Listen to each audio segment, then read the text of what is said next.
The views expressed on Skeptically Speaking are not necessarily the views of this station, its affiliates, sponsors, or advertisers. Bring it on, the skeptics await your letter. Your call, tweet, homing, pigeon, whatever. Desiree Shell gonna raise a little hell, metaphorically that is. Cause we're skeptically speaking. Hello and welcome to Skeptically Speaking. I'm your host, Desiree Shell. This week, we're telling spooky stories about monsters, both real and imagined. A little later, we'll speak to science writer Matt Kaplan about the possible real-world inspiration for some of fiction's most enduring creatures. But first, let's get the scientific perspective on the internet's favorite shambling horror, the zombie. Frank Swain is the man behind the National Geographic science blog Science Punk, and he appears to have written for every decent media outlet in the UK. He's also worked at the Royal Statistical Society, heading a government-funded project to develop science workshops for journalists. Before that, he was with Sense About Science, co-editing There Goes the Science Bit, a report by the Voice of Young Science group investigating dodgy science claims in advertising. He's here to talk about his first book, How to Make a Zombie. Great to have you here, Frank. Thank you very much for having me. So where did we get the idea that there were real-life zombies in the first place? Well, if we wanted to go right back to the very inception of the popularization of the zombie myth, that would be a man called Lafcadio Hearn, which is a fantastic name, and he was a fantastic writer. He lived at the time in New Orleans, and he was a fantastic writer responsible for really popularizing the mythos surrounding the city as this sort of gateway to the tropics of, having this supernatural edge to it. And one of the dispatches he sent whilst traveling through the Caribbean to Harper's Bazaar was this story of the Walking Dead. So he was had a keen interest in folklore, and he set out to try and uncover what these stories of the Walking Dead were. And that is really, I guess, the beginning of the Western world's infatuation with the zombie as a monster. Well, many of the stories were from Haiti, right? Lafcadio actually wrote about them in Martinique, so a nearby island. It was William Seabrook who traveled there, sort of a mad, bad, and dangerous to know type character. Fantastically interesting as well. And again, another writer with a real keen sense of wonder about witchcraft and such like. And William Seabrook traveled to Haiti in, I think, about 1930. And during his time there, he wrote quite extensively on zombies and even went so far as to arrange a meeting with a zombie. When he published that book, The Magic Island, it was an absolute phenomenal success. So even though Lafcadio sort of gets the biscuit for being the first one to write about it for the Western world, it was William Seabrook who was really responsible for blowing the zombie myth right up. There are some fascinating histories in your book.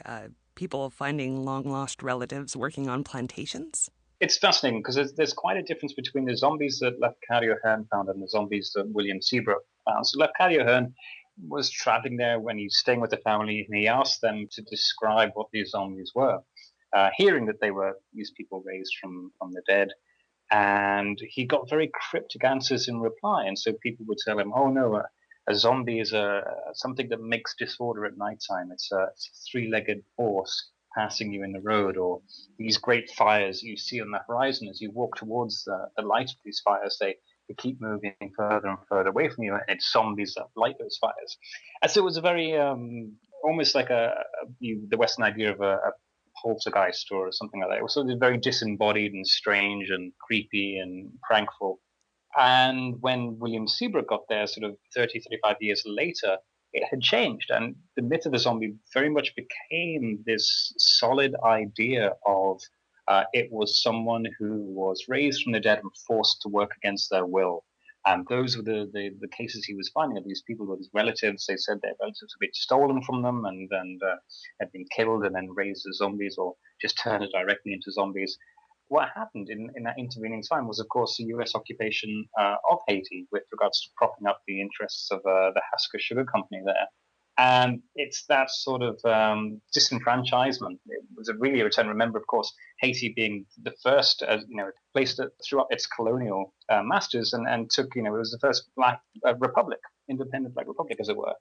And so to have that and then to lose that autonomy again and be pushed back into a situation which was very not good, I think that really helped people focus this idea of the zombie as someone who has been disenfranchised, someone who has been enslaved in a certain way. And it's worth saying that in Haiti, the fear is not of zombies themselves. They're seen as very harmless creatures. The fear is being turned into a zombie. That's what they're really afraid of. So the idea was that they were under a spell or cursed or some such? It's interesting. Again, it's such a fluid narrative, but I guess the broadest interpretation of it would be that you are administered some kind of poison, you fall ill, and everybody thinks you're dead, and then the witch doctor comes to you, and whilst you're still in your tomb and your spirit hasn't moved too far away from your body, they snatch that spirit, that independent part of you out of the air, and then they're able to reanimate the body, but without you to control it. And so they are able to take control of your body. And for this reason, there's a superstition of having to guard the dead in Haiti to protect them against, any marauding witch doctor who might come and try and steal one of your family to work as a slave. And so people have tried to conduct some research as to what kind of toxin could do that. Of course, these stories circulated for a long time, and they're great stories, but that doesn't justify any kind of scientific expedition to uncover the truth of them until this case of a man called Claudius Narcisse. Narcisse was unique in that his death had been recorded. So he had a death certificate. He died in a US-run hospital, and his sister had identified the body. And yet 18 years later, she stumbles across him in a marketplace, and huge shock and horror. And he relates this story that he's been poisoned and forced to work on a plantation. And of course, when news of this got out, people were very keen to find out what this toxin might be. It could, if there was a toxin that, according to Narcisse's story, rendered him in a death-like state, but completely conscious and aware of what was going on around him. That's obviously of medical interest, and so they dispatched a team from Harvard to try and uncover the truth of this poison. And?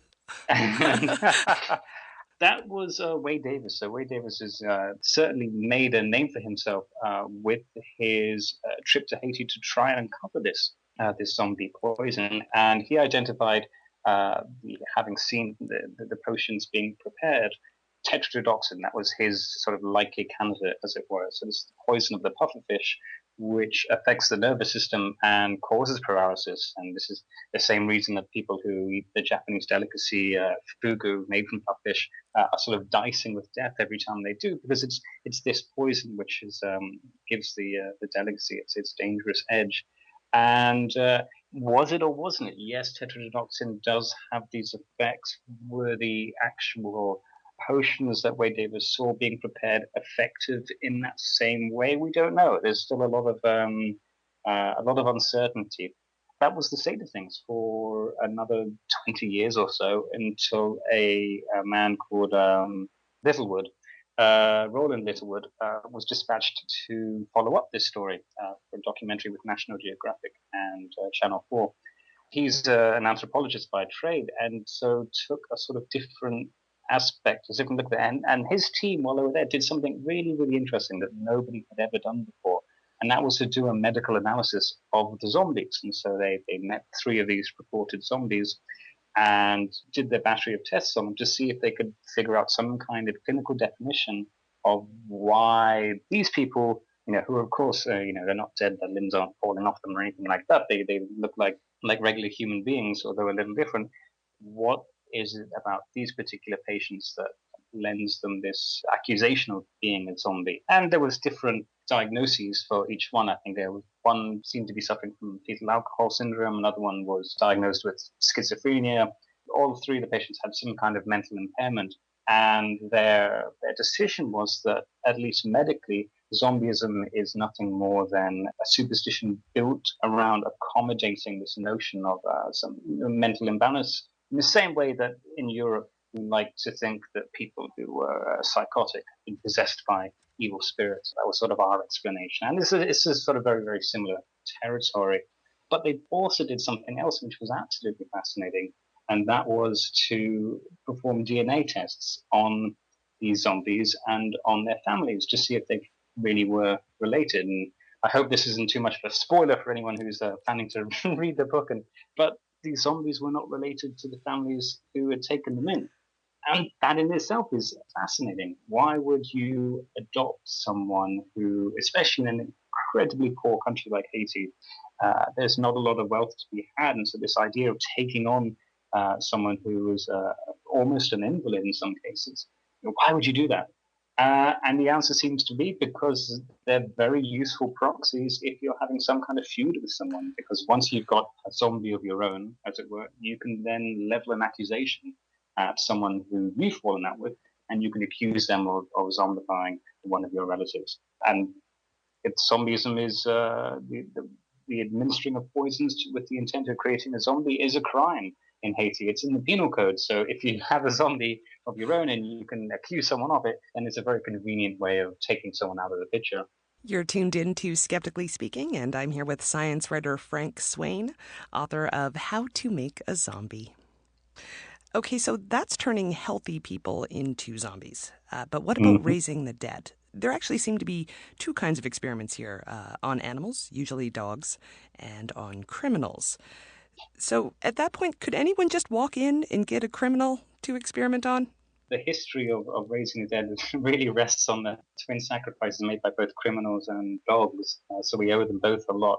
The criminals aspect is a fascinating one, and a lot of our our research, our knowledge and understanding of resuscitation medicine. So this is what you or me might have applied to us should we be in a car crash or fall from a great height or be mortally wounded in some way.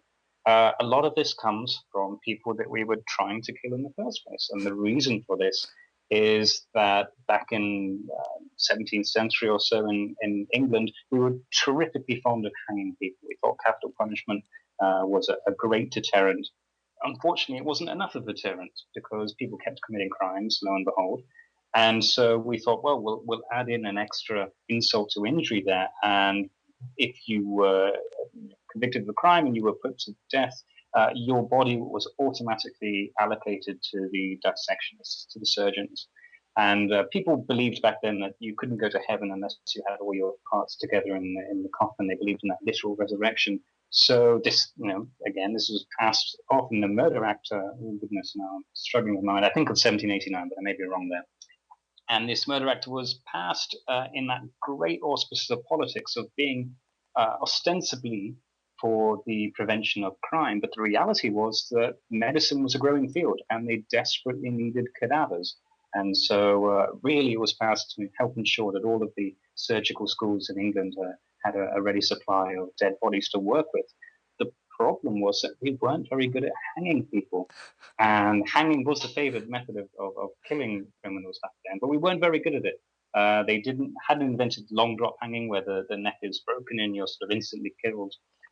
You died by strangulation, and strangulation is a very slow process. And actually diagnosing someone as being dead from it is quite difficult. So we had a situation where people would be hung very badly and then immediately delivered to a surgeon's table who, because they're doctors, of course, they want to save people. And so if there's any chance that they can, they'll give it a try. And so this situation created a great amount of valuable medical research into surgeons who decided rather than dissect someone, they would try to bring them back to life. I'm very curious as to the legalities around bringing criminals back to life. Would they be hung again if they were resuscitated? Or is there like a one hanging per criminal rule? Yes, absolutely. This was a big ethical argument of the time. There were so many criminals who were being revived by surgeons following their hanging that it was a legal debate. Should they be hanged again? And half of them said, well, no, because they can't be expected to be at fault for the faulty work of the executioner, and that's their fault. And the other half said, no, it was the sentence was to be hanged until you were dead, and if you're not dead, then you should go back. And so it did have, ethical ramifications. So what methods were people using to revive the dead? Well, if we go back to when the first resuscitation societies, they were called humane societies back then. once this idea began to take hold that people who appeared dead might not be dead, there was a great amount of interest in trying to revive them. And this is quite a new idea. We're used to it now with this idea of being unconscious or being comatose or close to death. But it's actually very hard to tell if someone's dead. And for the longest time, we assumed that if you were insensible for a period of time, you must be dead.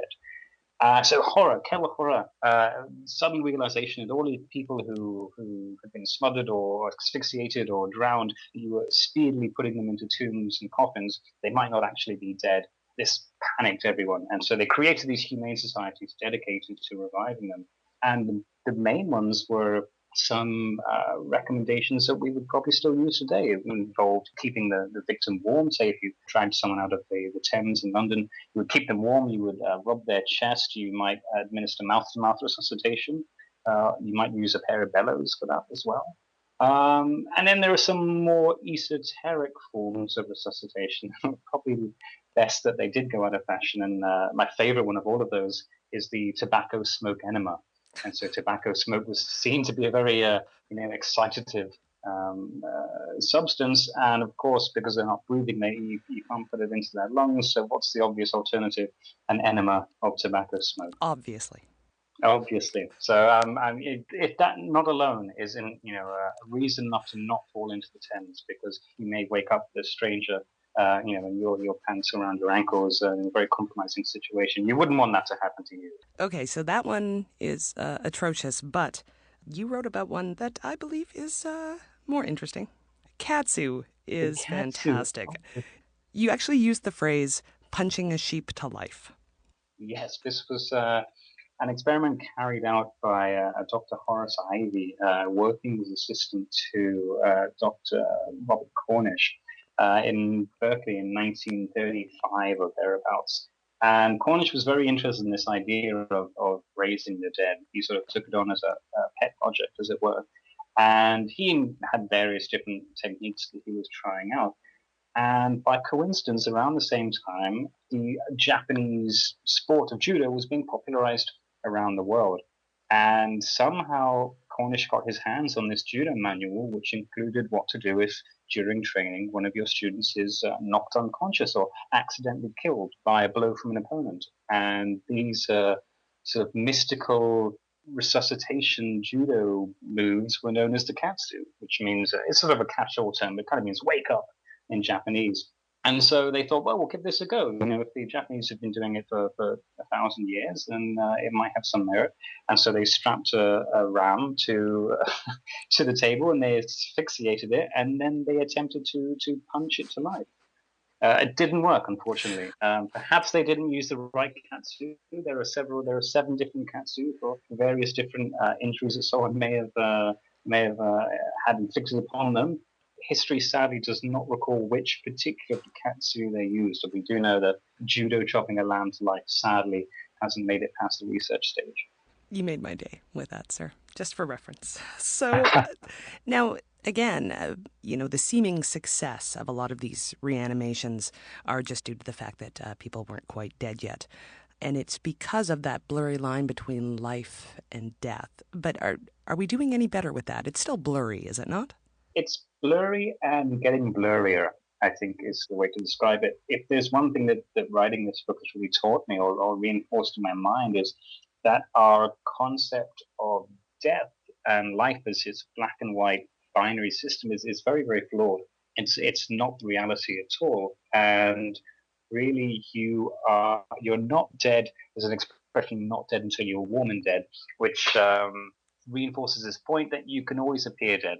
They're talking about hypothermia, this idea that if you cool someone down, then they're a lot more likely to be able to be revived. And it's really this question of how much damage can your body tolerate and how much can you repair as a doctor before you pass the point of no return. And even now, we don't really balk at the idea that someone was dead for a couple of minutes here or dead for a few minutes there, hit by lightning and they died for 2 minutes, but then the doctors brought them back to life. And of course, our TV shows and movies are full of it, all these people doing CPR, and it only takes about sort of 30 seconds whenever they do that. In reality, probably It takes a lot longer if you're successful at all. But we're very used to this idea of being able to bring people back from the dead, and research is very much ongoing and very much all about expanding that grey area and taking people who normally we would say there's absolutely no chance we can save them, and pushing it a little bit further with various techniques. So the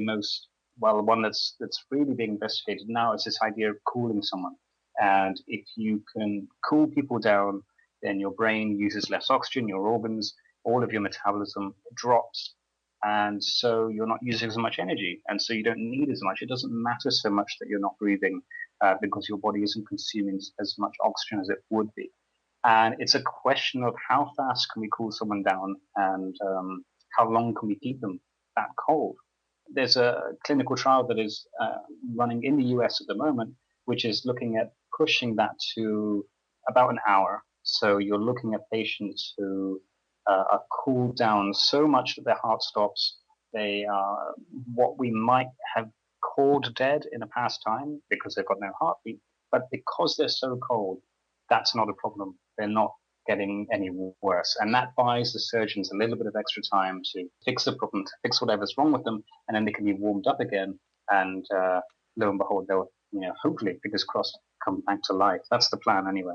This is Skeptically Speaking, and we'll be back to talk more with How to Make a Zombie author Frank Swain after this.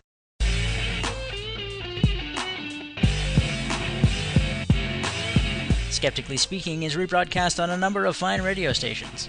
To find out where Skeptically Speaking airs near you, to listen to past episodes, or download the weekly podcast, check out our website at skepticallyspeaking.com. While you're there, follow the links to connect with us on our Facebook page, our Twitter feed, or to subscribe to the show in iTunes. And now, back to the show. Welcome back to Skeptically Speaking. I'm Desiree Schell, and I'm discussing the science of zombies with Frank Swain, National Geographic science blogger at Science Punk, and the author of How to Make a Zombie. Now, if one wanted to make a zombie, and of course, really, who doesn't, you could do it via mind control. So maybe just tell us about some of the research into that. Mind control is certainly something that we've fantasized, I think, about for a long time. And humans, being a species that spends so much of its time thinking and values free thinking so much, it makes it a very big fear that someone might be able to take control of your mind. And of course, the most famous one that I think many of your listeners will be familiar with is the CIA's MKUltra program. So this was a clandestine attempt to investigate lots of different ways of controlling someone's mind using sort of sound waves and sleep deprivation and hypnotism, and of course lots and lots of drugs. LSD was fairly new around then, and of course it was the 60s, so it was party time all round. And all kinds of different agents, so doing fentanyl and truth drugs and serums and all that kind of thing. And we still don't know how much success they've really got with that. But in all likelihood, it's very little, I imagine. If there was more, we'd probably know about it. But when the program was uncovered, it had essentially been a bit of a black book. They spent colossal amounts of money on this and hadn't really told anyone. There's very little overview. And just as the scandalous nature of this program was brought to light, almost all of the records associated with it were destroyed. So we don't know what they did. We don't know if the CIA has some sort of mind control drugs. But maybe maybe they got to me too. Maybe I've been programmed to tell you that. So do we know if there are any drugs that would make someone susceptible enough to do someone else's nefarious bidding? Absolutely. I mean, there's the one we know and use every day, and that's alcohol. We drink alcohol because it, of its disinhibition effect. We take it to do things that we, I guess, want to do, but normally feel socially repressed. It makes you more chatty, and you drink too much, and maybe, as the Romans say, vino veritas, it makes you speak what's on your mind. Certainly there's that. There are drugs such as, there's these fearful stories of the burundanga, this Colombian, is a scopolamine drug, comes from a particular tree, and the ruse is that gangs would lace drinks with this, and then so you would be on holiday, you would accept a drink from a stranger, or maybe your own drink would be spiked with this agent, and you wake up 3 days later with a suitcase full of heroin in an airport somewhere with no memory of how you got there. And of course, that's a fantastic story. That's again, it taps into our fears that someone might be able to slip us something and make us do something that we wouldn't, and we wouldn't have any memory of it. But in terms of actual hard evidence that there are drugs that can do this, there isn't very much at all. So what about hypnosis? That's something that we usually hear of, Manchurian Candidate style. There is a fantastic story of an English doctor in India around the turn of the century, faced with an epidemic of a particularly nasty little worm that would find its way into the scrotums of men, and they would grow very swollen. And it was a very painful surgery to try and relieve this accumulation of fluid. And this doctor didn't have anything that he could give them for the pain. And so he decided to have a go at hypnotism to convince them that they weren't feeling any pain at all when this procedure was carried out. And remember, this is someone taking a knife to your nether regions. This is absolutely not something you would think that you could grin and bear and then talk yourself out of feeling it. But lo and behold, it was a great success. The doctor had patients queuing out of the door. Everyone came around for this painless surgery. The human mind can be encouraged to do things that are, incredible. Your capacity to self-delude yourself is, I think, much bigger than people realize. But that being said, can somebody be encouraged to do something they don't at all want to do? That's the real question, isn't it? Is there?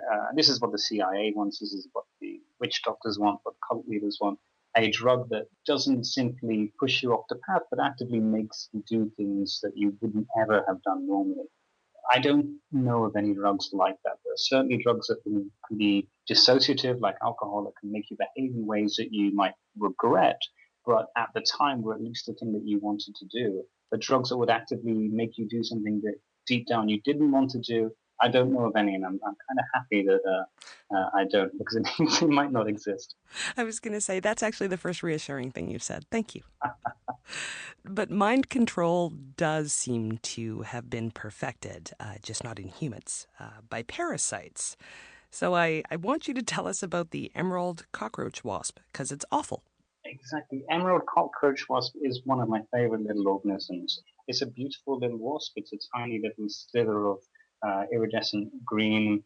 And as the name suggests, its life cycle is intimately bound up with its prey, the cockroach. So it is a parasite, and it chooses to parasitize cockroaches. And what it does is it wants to lay its egg on there. It wants to have its young have a food supply like a lot of animals. But the problem with laying your egg on near a food supply, like flies might lay their eggs in the garbage, is that somebody comes along and clears the garbage away. Or maybe a scavenger might come along and eat the garbage before your eggs have a chance to hatch. So laying your eggs on living prey is the obvious next step. But the cockroach, understandably, isn't too keen on being a food source. And so the wasp has a way of getting around this. And it finds a cockroach when it's ready to lay an egg and stings it in the side. And the wasp is very, very small. It's not much of a match physically for a big cockroach. So it stings it in the side, and then this venom paralyzes the cockroach temporarily. And this is really just to buy that wasp enough time to climb up and deliver a much more precise sting right down into the head of the cockroach, into what passes for the brain of the cockroach. It uses these little feelers on its sting to sort of find the right spot. And when it does, it injects a second dose of venom there. And this eradicates, this sort of dissolves what you might call the free will inside the cockroach. So when the first sting wears off and the cockroach can run away if it wanted to, it doesn't. It can walk, but it doesn't run away. It sort of just stays there and doesn't do too much. And so the wasp grabs it by the antenna, almost as if it was a dog on a leash, and leads this cockroach into a burrow that the wasp has prepared, lays an egg on there, and closes up the burrow. And doesn't close up the burrow because it's worried the cockroach might escape. It closes up the burrow just to make sure nothing else comes in to eat that sort of zombified cockroach. And the cockroach will wait there quite happily whilst the egg hatches, and it'll wait while the grub sort of burrows into its side and begins eating its organs. And it'll wait there as this little grub eats all of the internal organs, quite disgustingly, in an exact sort of order that will keep the cockroach alive as long as possible. And eventually then it dies. And just like the movie all of you will be familiar with the scene with John Hurt, the wasp bursts out of the cockroach's corpse as an adult and goes off to repeat the process. The like beautiful circle of life rolls around one more time. So yeah, a very nasty little parasite, but also a gloriously nasty one at that. So, but that's the cockroach at least sitting there, doing nothing. There's another parasite that actually has the ability to make its host commit suicide, which is lovely. The Gordian worm. The Gordian worm, another animal with a wonderful name. It's another name for it is a horsehair worm because you find it in troughs of water where you might keep animals. And it's long and thin. It ties itself into sort of these bundles of knots, like the mythical Gordian knot. Again, it lays its eggs in these burrows, and when they hatch, it has its incredibly sort of complex life cycle, which seems to revolve around a lot of really good coincidences. It's amazing that any of these animals survive at all. But the first stage is sort of burrows into a snail, and once it's in there, then it waits to be sort of burrowed into something else, and so on and so forth. But the ones that are really great get into a larvae, somewhere floating near the surface. And those larvae, insect larvae, eventually take off and become crickets, whatever they might be. And the worm grows inside them, and it grows inside them, and it grows inside them. And these crickets go about their daily business, don't realize that there is a parasite lodged inside of them, growing bigger every day, until that parasite is ready to reproduce. But now it has a problem. It burrowed into into this thing when it was in water, and now it's on dry land. So the adult worm can only live in water, and it has a bit of a problem. How is it going to get back to water? Crickets, they can't swim. They don't really like water that much. And so somehow this worm changes the way that the grasshopper behaves and compels it to find some water and to jump into the water. And we're still not exactly sure whether it simply makes these animals hop and hop and hop and hop until they sort of get to some water and just keep hopping straight forwards into it, or whether they somehow tap into that sense of the grasshopper to search out a pool of water and to throw itself in. But either way, these grasshoppers, much more than their uninfected brothers and sisters, end up throwing themselves into a body of water. And once that happens, the worm will burrow out of them. It's absolutely huge compared to the grasshopper by this point. There's videos you can see online of Gordian worms emerging from their hosts, and they're quite horrible to watch. I'm not sure whether that's better or worse than the cockroach. I guess it depends whether you'd rather be eaten alive or drowned. But that's your choice. That's quite the choice. Good. You're listening to Skeptically Speaking, and I'm joined by science punk Frank Swain, author of How to Make a Zombie. And he is currently making me mildly uncomfortable.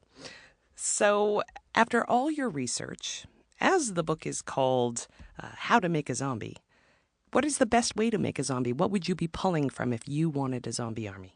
I guess, first of all, you have to decide which format you're going with. Really, the raising the dead aspect, we're pretty good at it, but it's very labor intensive, isn't it? And at least using the medical procedures that we have today, the person when they wake up will be thankful probably, but probably not so thankful that they're willing to join you in some kind of Armageddon army.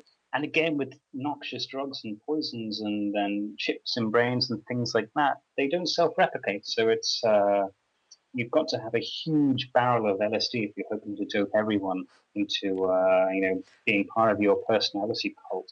It's got to be the parasites. If you could maybe become almost like a parasite yourself, if you could convince mosquitoes to carry around some agent of your own choosing, which would spread it from person to person, or a virus, and of course, most of our zombie films that we see in the cinemas today use viruses because it's so much more convenient. Back in the 1930s and 40s, zombie films generally revolved around witchcraft, but that involves one poor witch doctor having to raise all these different people. It's very, like I say, labor intensive.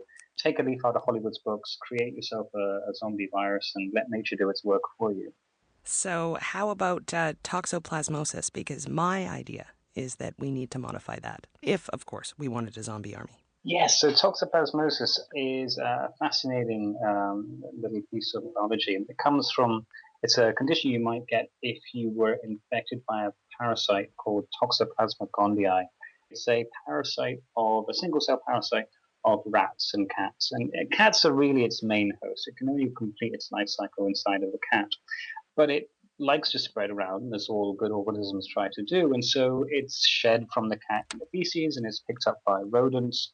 And this bug will infect anything warm-blooded. It's not particularly choosy. And so it gets into these rats, and the rats carry it around. Now, it's in a rat, but it can't complete its life cycle there. And just like the worms, the Gordian worms and their water-fearing hosts, rats don't really like cats. That's sort of a fundamental part of being a rat, is that you do not enjoy the company of cats, and for good reason. And this is a problem for the Toxoplasma gondii. It needs to get itself back into a cat, and it doesn't have legs. It's, like I say, a single-celled organism. It can't just sort of sprout out and go looking for a cat.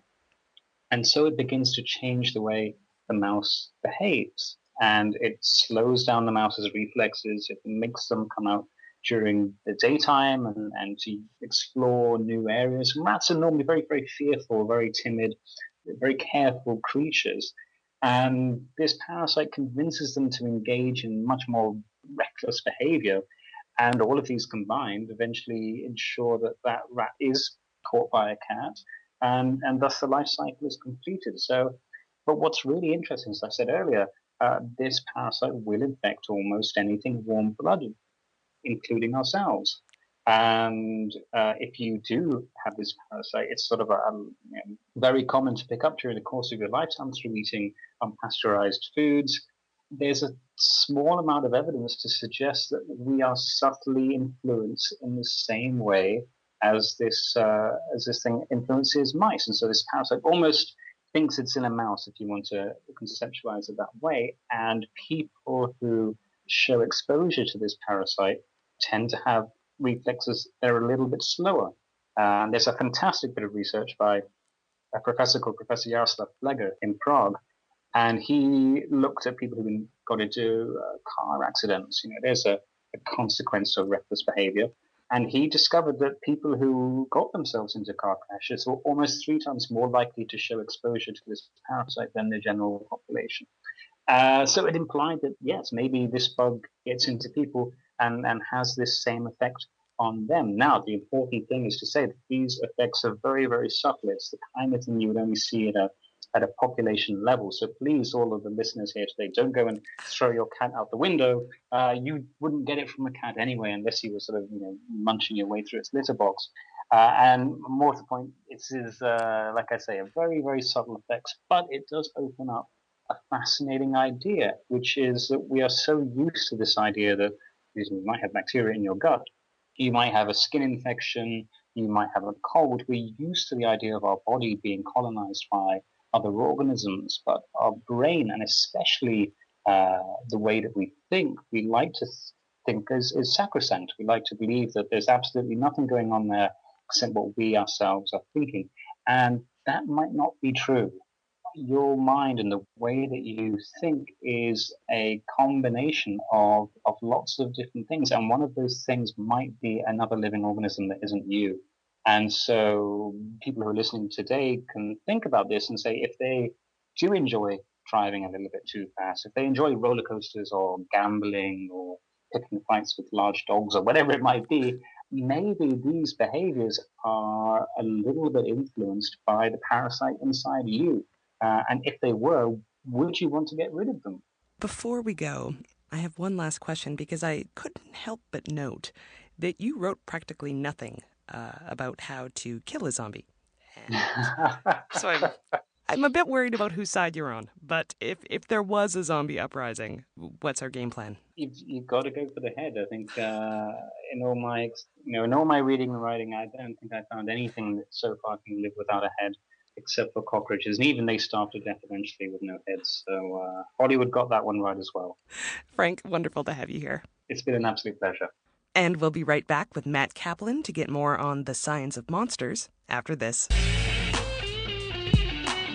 On the next episode of Skeptically Speaking, we're taking science out of the lab and into everyday life. Guest host Rochelle Saunders speaks to Dennis Trumbull, senior biomedical engineer at Allegheny General Hospital, about his book The Way of Science, Finding Truth and Meaning in a Scientific Worldview. Desiree Schell talks to Bobby Duffy, managing editor of the Ipsos Mori Social Research Institute, about the top 10 mistakes the British public make about statistics. And she speaks to Katie Gibbs of Evidence for Democracy, a group that advocates for the transparent use of science and evidence in Canadian public policy. That's next week on Skeptically Speaking, on your local radio station, or online at skepticallyspeaking.com. Welcome back to Skeptically Speaking. I'm Desiree Schell, and I'm here with Matt Kaplan. Matt's been writing about science and technology in The Economist for years. His articles also frequently wind up in National Geographic, Scientific American, Nature, and New Scientist. When not at his desk, Matt makes a good effort at getting himself killed on expeditions in far-flung regions of the world, from Tasmania to the Alaskan bush. He's here today to talk about his book, The Science of Monsters. Welcome to Skeptically Speaking, Matt. Glad to be here.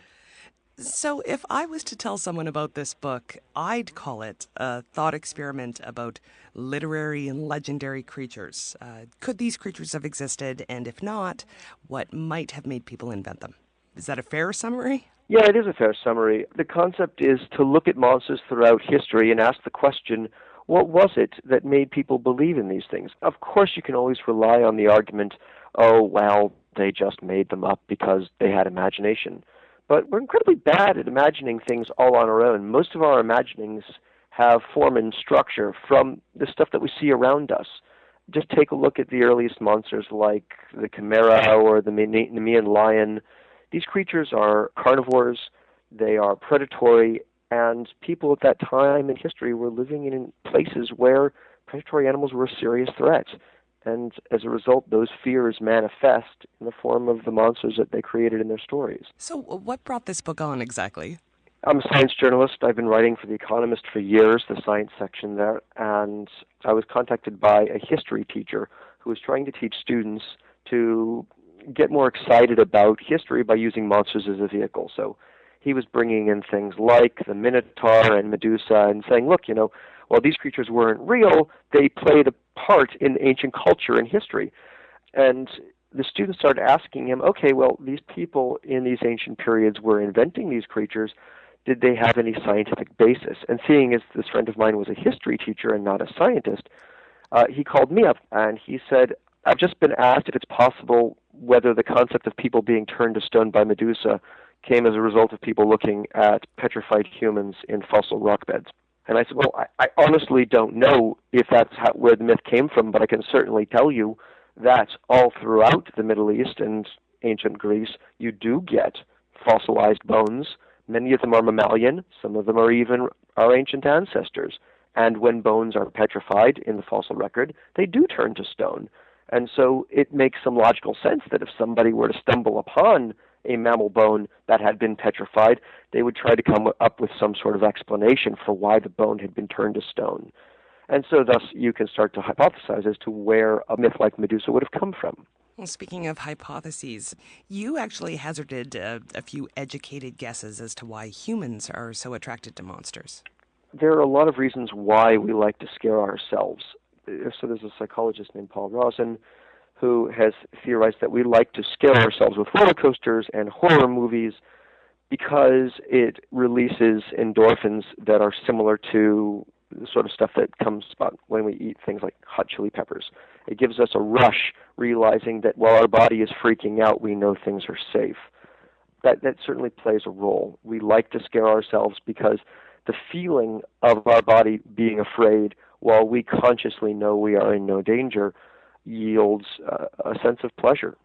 The other aspect to monsters that's very powerful is the fact that if you can't encounter the dangers in the world around you, if you can't do it directly because it's just too risky, one way to help people to be prepared for the dangers in the world around them is to tell them stories of dangerous things so that they can imagine what they would do if they were presented with danger. I like to call that the sandbox argument, where you play with things in the sandbox because it's safer there. If kids were living in a clan or a town where there were lions nearby, which is the case for most of Europe up until 100 AD, if you didn't want the kids to go and have to actually tangle with lions to have that kind of experience, you could tell stories about a monstrous lion living in the area around you to A, calls them to think about the dangers that are out there and be a little bit more cautious, and B, consider what they might do if they ran into such a creature. And thus, monster stories serve as a social tool for causing people to be prepared for greater dangers around them. Well, and now, as I said, that's an educated guess, as is much of the rest of the book, which you were very clear about, thank you. So how did you search for potential sources of mythical creatures? Where do you start with that? You got to go back to the earliest moment when a monster arose.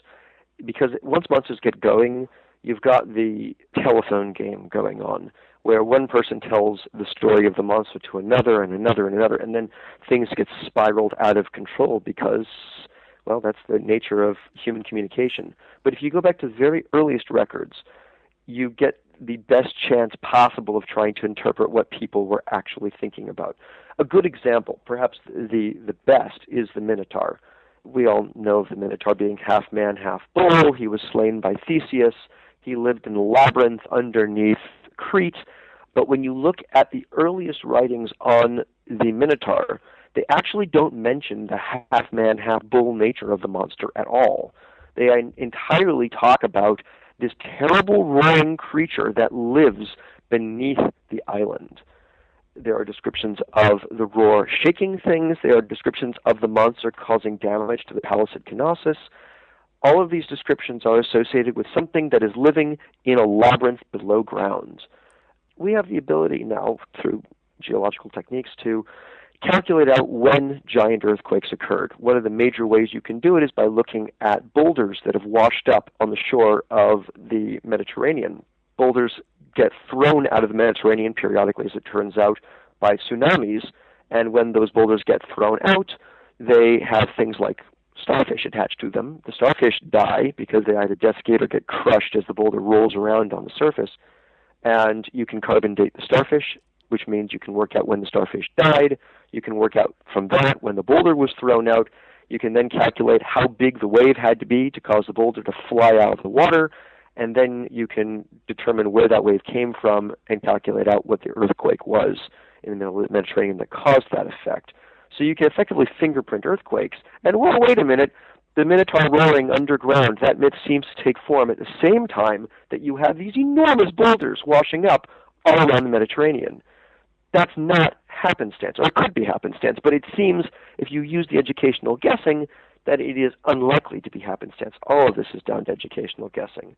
But you can put two and two together and say, well, they're talking about big roars that damage buildings in a labyrinth underground at the same time that all these boulders are washing up. Okay, yes, they could be isolated incidents, but it seems less likely. So that's where you start to hypothesize that the Minotaur may have really been born from earthquakes. Well, and now your background is in paleontology, but as you said, you looked for evidence for these creatures' possible existence in everything from geology to genetics to political climate. So how do all those fit together, and was that hard? Well, I'm a science journalist for The Economist, so navigating between science and politics and culture and genetics and geology, I mean, these things flow across my desk every day, so it isn't much of an issue. As a science journalist, especially in the area that I'm working, you become a jack of all trades, master of none. That, of course, is dangerous because when you're dealing with, for example, monsters, you'd better understand the classics. You'd also better understand the specific sciences that you're working in. And I don't know if you noticed, there's a huge thank you section in the front of the book, and that's largely down to the fact that as a good science journalist, you realize exactly who you are and what you know, and where you have to go to double-check all of the material that you're referencing. So, for example, with the Minotaur, tons of material went over to people like Andrzej Szefers, who's a geologist who specializes in the boulders around the Mediterranean, and geologists who deal with seismology. And so you run that material past folks and make sure that you're not making mistakes. Well, I have to point out that I particularly enjoyed how you would throw out sort of a credible-sounding hypothesis and then you would proceed to rip it apart. It's the nature of good scientific inquiry. You have to propose your theories and then ask, is this reasonable? And you never know for sure whether or not you are or are not right. But when you're trying to scope out what the scientific origins of a monster might be, you've got to use the evidence that you've got and determine whether or not it seems feasible. At the end of the day, it's educated guessing. but some educated guesses, they seem more feasible than others. So was that fairly reflective of your thought process as you were researching? Sort of, this sounds neat, maybe it could be true. Nope, totally can't be true. Well, it's funny you should say it sounds neat. I'm not sure that I use those words, but very few of the theories in the book just came from my own inspiration. I will point out again, we are terribly uncreative beings when it comes to coming up with ideas. We develop ideas from the things that we see in the world around us. There are lots of books and lots of materials on where different monsters of different types came from. And so I just spent hours and hours in the library reading all of this material and asking, all right, this is what this person suggests. Does it sound feasible? A really good example is with vampires. There's a large camp that believes that vampires stem from the genetic disorder porphyria, which is exactly as it sounds. It's a genetic disorder that causes people to become highly sensitive to the sun. They are iron deficient and in theory could benefit from blood transfusions. They tend to be very pale. They suffer a great deal, but they burn very quickly in daylight. And so there have been suggestions, well, maybe this concept that vampires get burned to a crisp in daylight, maybe that's coming from porphyria, and if they drank blood, they would feel better. Maybe that's where the vampire drinking blood theory comes from. And I mean, I don't buy into any of it because porphyria is so uncommon, and these people would have been very, very ill, non-aggressive in the extreme. It seems very difficult to put those two together. Instead, you turn to things like records of rabies spreading across medieval Europe, and Renaissance Europe for that matter. One person gets bit by a wolf. That person's wound from the wolf heals up. Months later, the rabies virus incubates inside them, and they start to go rabid. Rabies can go one of two ways. You can become very ill, end up in a sickbed, and just die, or you can become what they call ferocious rabid, which is before you die, you become very aggressive and you will tend to try to bite other people. And if you bite somebody else and break the skin, they carry the infection until they go rabid. So it almost sounds like a Gothic horror novel where one person bites another and they become the monster later. There were huge rabies epidemics across medieval and Renaissance Europe, enormous ones. Many of them are well documented, some of them involving people biting people. And that seems like a very strong reference in association to the werewolf and the vampire legends. And I think it's intriguing that when you look, for example, at the earliest vampire myths, most of them involve wolves. Almost all of them involve wolves. In fact, the only time where you start to see this concept of vampires and werewolves disliking one another, which is brilliantly portrayed in the Twilight movies, I mean, there is an ecological basis for that in that in Eastern Europe, the people living there believed that the werewolves were guardians of their society and protecting them from vampires. And this largely stems from people being buried during rabies epidemics or epidemics of any sort. And if they came into the graveyard, they would find wolves digging up corpses, because wolves, well, they have this reputation of being predators. They'll scavenge if they can. And if there's a shallow grave where people are just being tossed because they're dying by the dozens, folks walking into the graveyard in the middle of the night would find wolves ripping open corpses, and they could easily come to the conclusion that, wow, this corpse was a vampire rising from the grave, and the wolves got it before it came to us. Therefore, the wolves are our protectors.